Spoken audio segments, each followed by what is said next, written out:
Hello, everyone. Today I'm going to talk about how the book, The Sun is Also a Star, helped me think about creating a more inclusive and supportive classroom. And this story follows two teenagers, Natasha and Daniel, who come from two very different backgrounds. These characters are layered and real, and they remind me that so many of our students walk into class with similar pressures.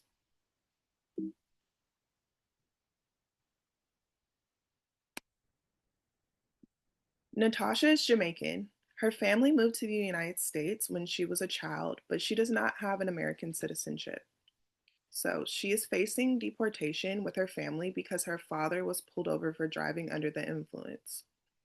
She's a very logical teenager, and she's also deeply connected to her life in America.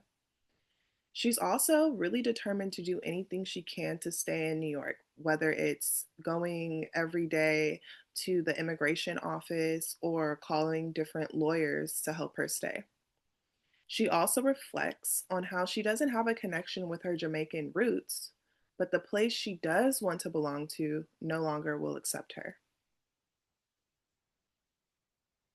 Then we have Daniel. Daniel is a Korean American. His family speaks Korean at home, and they own a beauty supply store where they sell black hair products.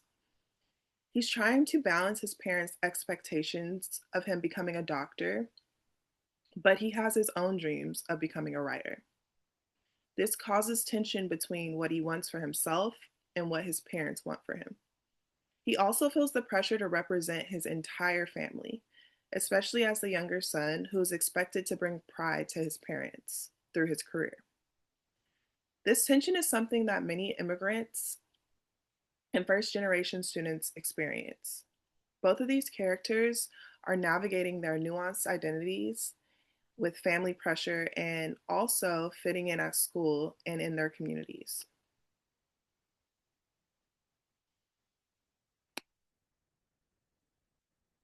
So, this book, The Sun is Also a Star, it reminded me how important it is to create a classroom where every student feels like they belong.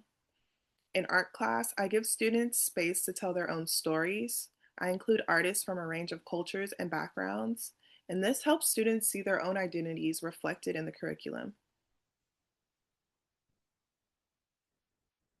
To be culturally responsive, I learn about my students' backgrounds. I like to ask questions and include their traditions into our lesson and let them share things that are meaningful to them, like music, language, or food. When students create projects about their names, cultures, or personal stories, it helps build a connection and it also helps me learn about my students. Understanding what immigrant students go through helps me connect with them. Many of them take on responsibilities at home or translate for family members. When I recognize this, I'm able to be more supportive. I check in more often.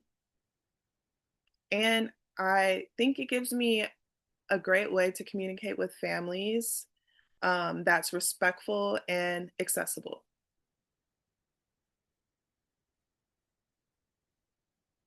Immigrant students face challenges that can impact their learning. If a student is worried about being deported, like Natasha was in the book, I can understand that students will need my support. I will stay informed about local resources and also mental health services. I also speak up when I see bias or unfair treatment happening in my classroom.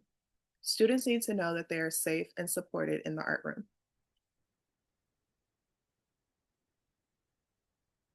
Art is a very powerful way to teach about identity, culture, and just injustice. I ask students to explore big questions like, what does home mean to you? We look at artists who speak to immigration and human rights through their work. And I think this helps students think critically and with empathy through the different art projects that we create.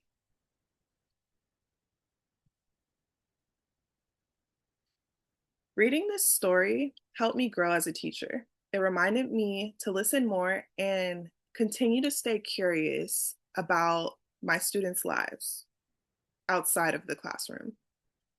I continue to learn from books, from my students, and from different professional developments, and even this class and the different classes I'm taking over the summer and will continue taking in the fall.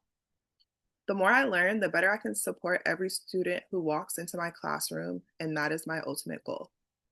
Thank you.